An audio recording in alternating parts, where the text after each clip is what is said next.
чындап киришип иштеп аткан болот. Калгандары кошумча иштеп коет. Биз аларды ТВдан, Инстаграмдан, Ютубтан жана башкадан тынбай көрүп. Бай жашаган спортчулар барбы? 1-2 жолу текшербей каласаңыз жарым жыл, каласаңыз 1 жыл. Сиздин тааныштарыңыздын арасында канчалык адамдар азыркы учурда чет тилин үйрөнүп атышат?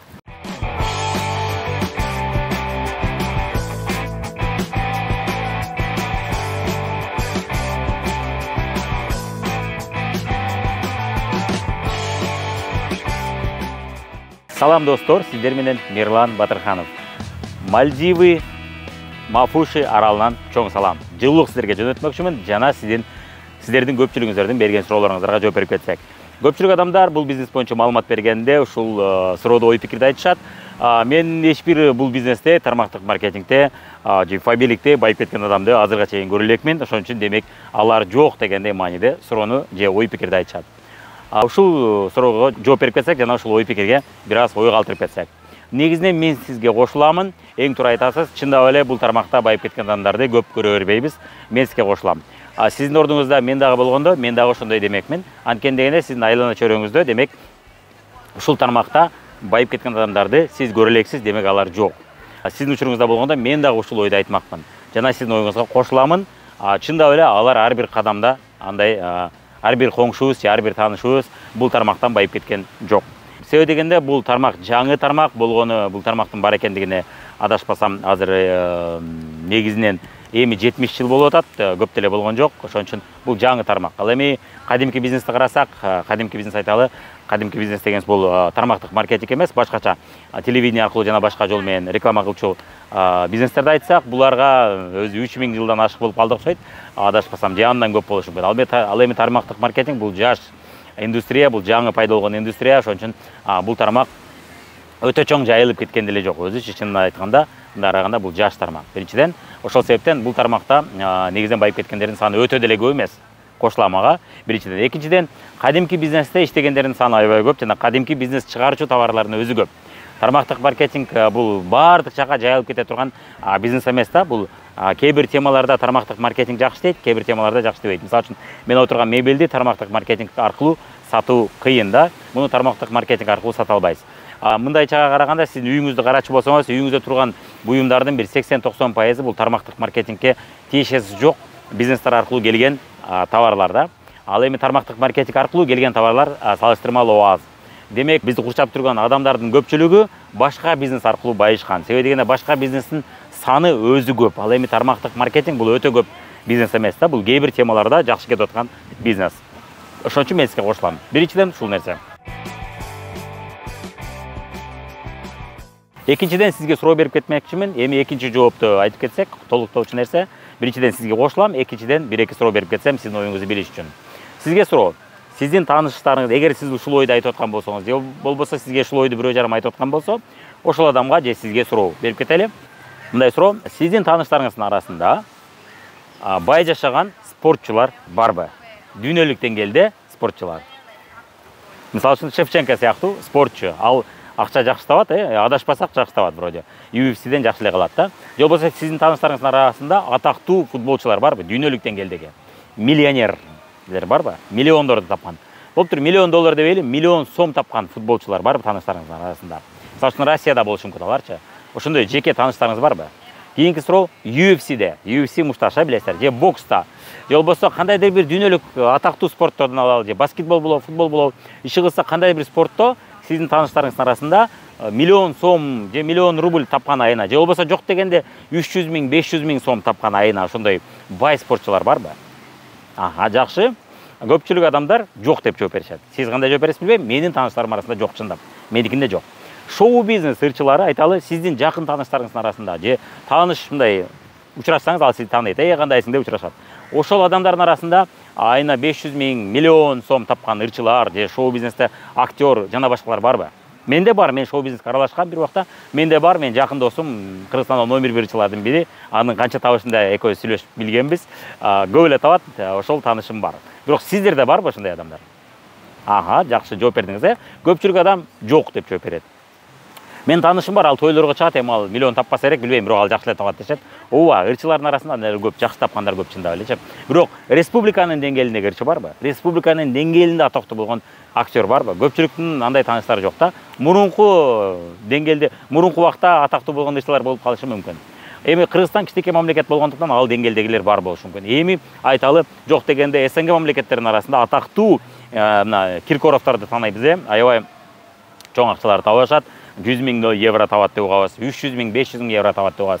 Ошондойлордун арасында сиздин тааныштарыңыз барбы, жокпу? Менде жок. Актерларда жок андай. Эми сизге суроо. Демек, алар сиздин тааныштарыңыздын арасында жок болсо, спортчулар, шоу-бизнес адамдары жок болсо, демек, алар сиз өзүңүз тааныбаган үчүн, өз көзүңүз менен көрбөгөн үчүн, балып кеткен адамды көрбөгөн үчүн, алар жок деп айтсак болобу? Сиз аларды бетме-бет көрбөй атасыз, жүзмө-жүз көрбөй атасыз. Туура болобу? Жок, туура болбойт, алар бар. Болгону биздин тааныштардын арасында жок. Эми сизге суроо. Ошолор жок деп айтсак туурабы? Алар жок эмес, сиз билесиз алар бар экенин. Эми сизге суроо, ошолор бар экенин сиз кайдан кантип билесиз? Кайдан билесиз алар бар деп кантип айта аласыз? Негизинен алар бар, туурабы? Бирок кантип айтасыз сиз бар деп айта аласыз?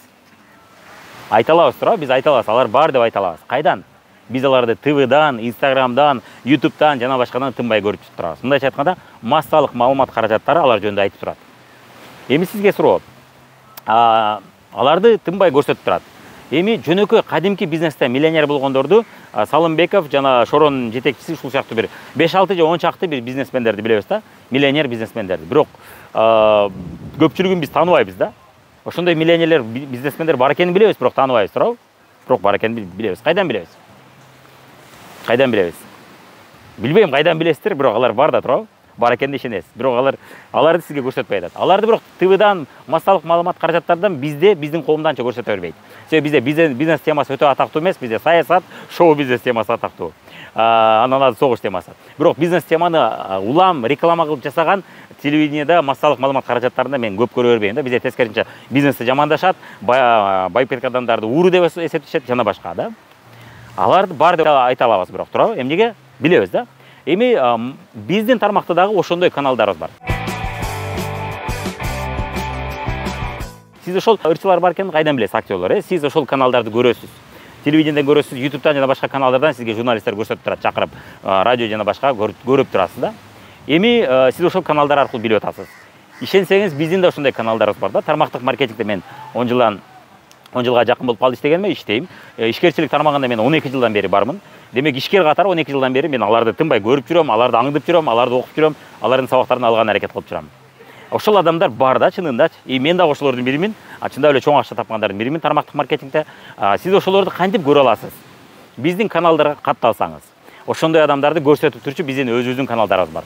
Бул кандайча? Мисалы үчүн айталы, спортчуларды массалык маалымат каражаттарынан көрсөтөт, айталы дыйкандардын өзүнүн форуму бар, дыйкандардын өздөрүнүн бир семинарлары, жолугушуулар бар, жана алардын телеграм группалары бар. Мал баккандардын өздөрүнүнкү бар да. Сиз ошондой каналга катталсаңыз, анан ошолорду көрө баштайсыз. Ошондой мал баккан фермерлер бар экен, бул деген өзүнчө сабак өткөндөр бар экен. Криптовалюта деле ошондой. Мисалы үчүн криптовалюта бар, бирок көпчүлүк адам ага аралашпаган адам түшүнбөйт эле, билбейт эле. Криптовалютадан ким кандай акча таап атат билбейт эле, туурабы?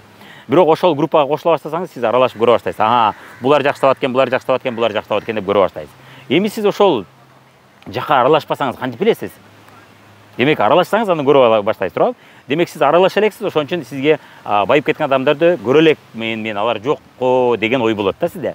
Эгерде сиз аралашып көрө баштасаңыз, андан өз көзүңүз менен көрө баштайсыз, Инстаграмдан, Стористен, Ютубтан алардын каналдарын көрө баштасаңыз, анан кийин сиз алар бар экен деп каласыз.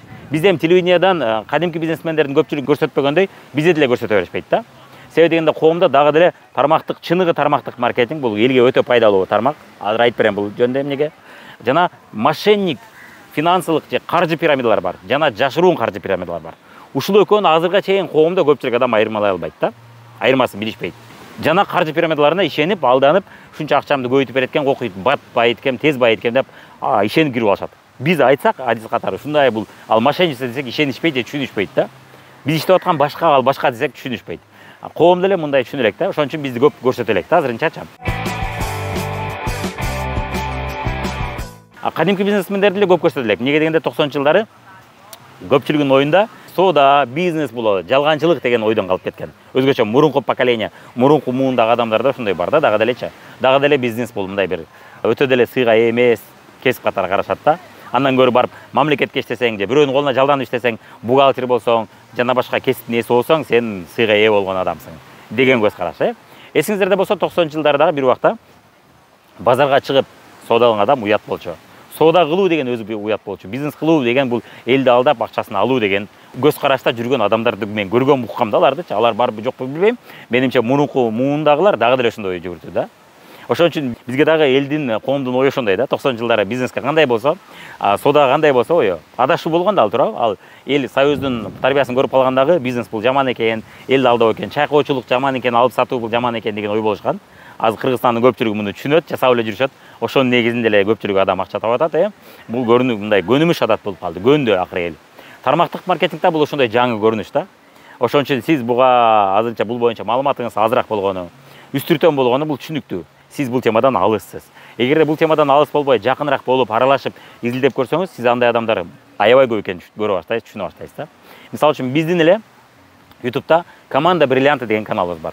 Ошол жерден көрсөңүз, бул сыяктуу каналдар мен ойлойм бар болуш керек, көп эле бар болуш керек. Биздин каналды мен жакшы билем, мына биздин каналда ошол жерде 100гө жакын интервью бар. Өзүнүн турмушун жакшы жакка өзгөртүп алган адамдар интервью беришкен да. Ал интервьюлордун көпчүлүгү азыр эскирип калган болушу мүмкүн. Андан бери ал адамдар 2 эсе 3 эсе чоң киречеге чыккан болушу мүмкүн да. Ошол жакты сиз көрсөңүз, анан ошондой адамдар бар экен деп түшүнүп каласыз. Көрдүңүз, бирок аралашпасаңыз, көрбөсөңүз сиз кайдан билесиз алар бар экенин? Албетте билбейсиз. Демек сизге сунушум ошол каналды кирип көрүңүз. Команда Бриллианты. Экинчи момент, ошол адамдарды кичине таанып билип алгандан кийин, сизге бул маалыматты, видеону берген адамга да кайрылып кимдерди көрөйүн десеңиз, Инстаграмда сизге баракчаларын жөнөтөт. Бизде толтур адамдар өз турмушун жакшы жакка өзгөртүп алышты. Инстаграмда өз көзүңүз менен көрүп турасыз. Орустарда доверяй, но проверяй деген бар. Эми жөн эле ишене бербей сөзгө. Менин сөзүмө жөн эле ишене бербеңиз. Текшериңиз өзүңүз. Ошо баракчаларга катталып алып, биз кандай жашайбыз, бизди мени көрүңүз, мисалы үчүн Жубайын Дарья Батырханованы көрүңүз. Бизде көптөгөн жылдыздар бар. Мира Исмаилова, Гүлназ Борбоева, Миркаял Кожоева, көп аларчы. Самара Кеңешова. Бул бүт биздин окуучуларыбыз, биздин үйрөткөн сабактарыбыз менен өсүп, чоң ийгиликтерге жетип, азыр чоң деңгээлдеги кирешелерди таап аткан инсандар да. Ошолордун жашоосун көрсөңүз болот. Булар чындап таап атабы же жалганбы көрсөңүз болот. Доверяй, но проверяй. Жөн ишенбеңиз, текшериңиз. Ошол текшерип көрүп, өзүңүз ынансаңыз болот. Пожалуйста, биздин каналдарга катталып алыңыз. Ушул адамдарга подписка болуңуз. TikTok'та барбыз, Instagram'da, кейбирлерибиз Facebook'та мен бармын. Facebook'та бардык лидерлерибиз жок, бирок Instagram менен TikTok'та көпчүлүгү бар. Ошол жерде көрүңүз, алар чындап кандай жашайт. Күнүмдүк жашоолорун тартып турушат. Мисалы үчүн биз азыр мына Мальдиведе салып жүргөнүбүздү тартып киргизип атабыз. Ошол сыяктуу көрүңүз, биз чындап ушу байып кеткен адамдарбызбы, же байып кеткен адам эмес, жөн эле жалган айтып атабызбы, көрүңүз. Өз башыңыз менен, өз көзүңүз менен көрүңүз. 1-2 жолу текшербей, каласаңыз жарым жыл, каласаңыз 1 жыл, каласаңыз 10 жыл текшериңиз. Бул өзүңүздүн ишиңиз. Эми 10 жыл өтө эле көп убакыт кетип калат, өмүрүңүз кетип калат, Кандайдыр бир убакыт ичи текшерип көрүңүз, өзүңүз ынаныңыз. Эгер ошондойлор бар болсо, анда балким сиз дагы бул темадан алыс болгонуңуз үчүн адашуу ойду айтып атасыз, Ошон үчүн муну бир текшерип койсоңуз, өзүңүзгө зыяны тийбейт. Эгер текшерип койсоңуз, балким эртең сиз дагы ушул мүмкүнчүлүктү пайдаланып, өзүңүздүн турмушуңузду жакшы жакка өзгөртүп аласыз. Анткени дегенде бул нолдон баштоо үчүн сонун мүмкүнчүлүк. Нолдон баштап сиз чоң ийгиликтерге жетип алсаңыз болот. Келечекте бизге окшоп чет өлкөлөргө саякаттап, өзүңүздүн көздөгөн максатыңызга жетип алсаңыз болот. Бирок бул бизнестин жакшы жери эч кандай тобокели жок. Колуңуздан келбей калса, сиз эч нерсе жоготпойсуз. Анткени дегенде чоң 20 000, 30 000, 50 000 же 100 000 же 500 000 сом акчаларды тобокелге салып киргизбейсиз. Көрдүңүз, эч кандай тобокел жок. Колуңуздан келбей калса, сиз эч нерсе жоготпойсуз. Жана бул бизнес жасоо үчүн негизинен өзүңүзгө ансыз деле керектүү продукцияларды алып баштайсыз. Ал продукцияларды сиз ансыз деле дүкөндөн ошол баада же андан кымбат баада алып эле жүрөсүз. Бирок эч кандай бизнес баштап аткан жоксуз. Ал эми биздин учурда сиз ошол эле продукцияларды өзүңүз ансыз деле алып жүргөн, башыңызды жууп, тишиңизди жуйсыз, туурабы? Башыңызды жуйсыз, идиш аяк үйдө жуулса керек, кир жуулса керек. Ошондой эле үйдө кийим кече жана башка мебель жана башка нерселерди алып атсаңыз керек, Ошол сыяктуу продукциялардын көпчүлүгү бул жерде бар да. Витамин жана башкаларды алып атсаңыз керек. Тамак аш алсаңыз керек, гречка, кашаларды алсаңыз керек, шоколад алсаңыз керек. Ушулардын баары биздин интернет дүкөндө бар. Биз ошол эле ансыз деле башка дүкөндөн алып аткан нерселерди ушул дүкөндөн алып туруп бизнес баштаганбыз, көпчүлүгүбүз. Ушинтип баштап эле арзыбаган бир суммага ошол продукцияны алып колдонуп көрүп, анан аны интернет аркылуу жарыя кылып иштеп жүрүп, чоң кирешелерге чыктык. Бул ишти канча жасаш керек, эмне кылып жасаш керек? Бизде бүт интернетте үйрөтчү сабактарыбыз бар. Ошолорду алар акысыз, ошолорду көрүп жүрүп бул ишке үйрөнүп аласыз жана өз турмушуңузду өзгөртүп алсаңыз болот. Бирок бул жерде эч кандай халява, бекер тамак жок. Бардык жерде бекер тамак жок, билесиз, Акысыз тамак жок. Иштеш керек, менет кылыш керек. Иштеп, менет кылып, чындап кесип катары көрүп, өздөштүрүп алып, жакшы өздөштүрүп, ишин жакшы жасаган адамдар жакшы киришилерди таап атышат. Ишин жакшы жасабай, буга серьезно мамиле кылбай, кээде иштебегендер албетте кошумча гана акча табышат. Алар байып кеткен жок. Балким сиз ушуларды көрүп, мен байып кеткен адамдарды көргөн жокмун. Менин тааныштарым арасында бул бар, бирок алар байып кеткен жок дешиңиз мүмкүн. Кошулам. Элдердин көпчүлүгү алар негизинен кошумча иштешет. Бизде кошумча иштегендер аябай көп да. Демек, кийинки жооп бизде биздин тармакта көпчүлүк адамдын мен байып кетем деген чыныгы максаты жок. Алар мындай үмүт кылышат, байып кетсем сонун болмок эле. Бирок чындап ишке келгенде, иш жүзүнө келгенде алар байып кетиш үчүн ошого ылайык деңгээлде иштешпейт.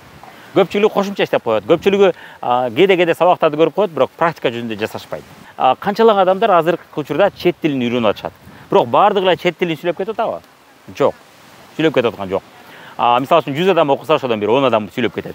Бул эми ошол чет тилге үйрөткөн курстардын күнөөсүбү же адамдардын өздөрүнүн күнөөсүбү? Көпчүлүк учурда адамдар окуган адамдардын чындап чет тилин үйрөнөйүн деген максаты жок алардын. Алар мода үчүн окугандар бар. Ушу үйрөнүп коеюнчу пайдасы тиеттир дейт. Оңой деп ойлойт. Анан окушка келгенде кыйын экенин көрөт.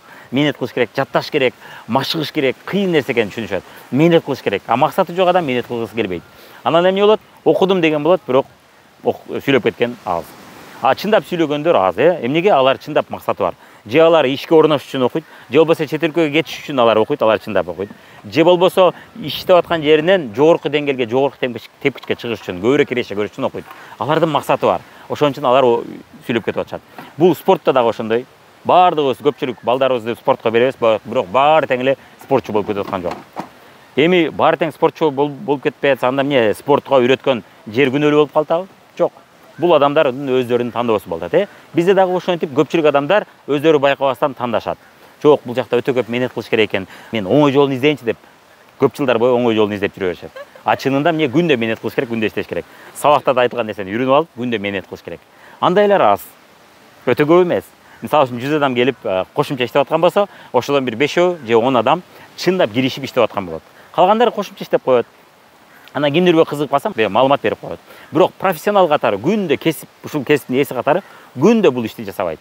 Кошумча жасашат. Алар көбүнчө кайсы ишти күндө жасашат?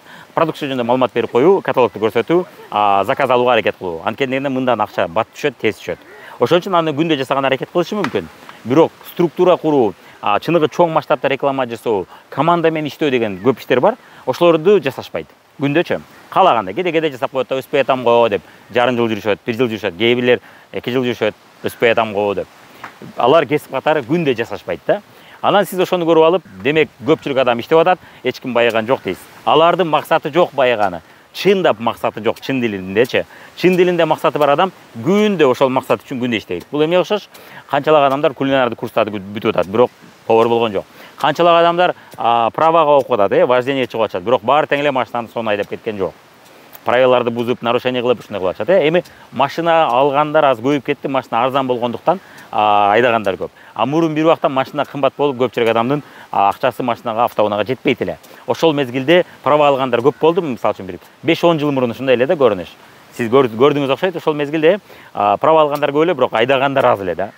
Мен да ошонун бири болуп жүргөм, өзүмдүн автоунам болгон эмес бир убактарда. Анан кийин айдай баштадык. Аял жубайым деле ошондой. Вождениеге катышкан, укугу бар эле, правасы бар эле, бирок автоун айдаган эмес. Көрдүңүз, Ошол сыяктуу канчалык адамдар автоун айдоо курсун бүтүшөт, бирок баары тең бир 30га чыккыча, 25 жашка чыккыча 18-17 жашта окуп коюп айдабай эле жүрүшөт. Буга эмне ошондо учебный центр күнөөлүгү жок. Ал адамдардын өздөрүнүн шартына жараша тандоо. Бизде да канчалык адамдар катталып коюшат, мен иштейм, баштайм дейт да, жок болуп кетишет. Же болбосо мен иштеп атам деп коюшат. Канча иштеп атасың десе, эч кандай иштеп аткан эмес болуп чыгат. Ошол сыяктуу адамдарды көрүп, канчалык адамдар иштейт, эч ким байыган жок деген ой келиши мүмкүн сизде. Жок. Чынында, чындап иштеп аракет кылып жаткан адамдар акыр аягы ийгиликке жетип атышат. Албетте баары эмес, Бул албетте адамдын өзүнүн аракетине жараша. Элдин баары эле чемпион мира болуп кетпейт, туура. Элдин баары эле республика деңгээлде чемпион болуп кетпейт. Республика деңгээлде элдин баары жылдыз болуп аткан жок. Өзүнүн шаарынын деңгээлде жылдыз болгондор көп. Биздин тармакта да ошондойлор бар. Андайлар жок эмес, Демек, сиз байып кеткен адамды айтып атасыз. Байып кеткен адам биздин тармакта дагы элдин баары эмес. Берилип иштегендердин баары эмес. Бирок көпчүлүк бөлүгү чындап менет кылып, үзүрүн көрүп атышат. Өзүнүн менетине жараша. Сиз да менетиңизге жараша үзүрүн көрсөңүз болот. Демек, мен сіздің сұрағыңызға жооп берип кеттим деп ойлойм. Анда эмесе бул видео кызык болгон болчу болсо, анда лайк басып кетебиз. Же жакпаса дизлайк басып кетебиз. Комментарийге ой пикир жана суроолоруңузду жазып кетиңиздер. Жана бул видео пайдалуу болгон болсо, мүмкүн болушунча көбүрөөк адамдарга ушул видеону бөлүшүп кеткен аракет кылыңыз. Анткени дегенде биздин тармакка болгон элдин оюн, пикирин өзгөртүүгө сиз салым кошкон болосуз. Демек, жалпылап сиз менен биргеликте муну элге жайылтып атып, биз өзүбүзгө базарды даярдап аткан болобуз, адамдардын ой пикирин акырындык менен өзгөртүп аткан болобуз. Бул албетте бизге эртеңки күндө ошол адамдарды бул бизнеске кызыктырууга сонун мүмкүнчүлүк түзүп берет. Ал эми кимдир бирөөгө бөлүшөм десеңиз, сөзсүз түрдө ушул суроону бериле десеңиз, бөлүшүп кетсеңиз болот. Демек, сиздер менен Мирлан Батырханов болду. Мальдивы, Мафуши аралчасынан сиздерге чоң саламы менен сиздин сурооңузга жооп берип кетти. Дагы да көрүшкөнчө аман болуңуздар.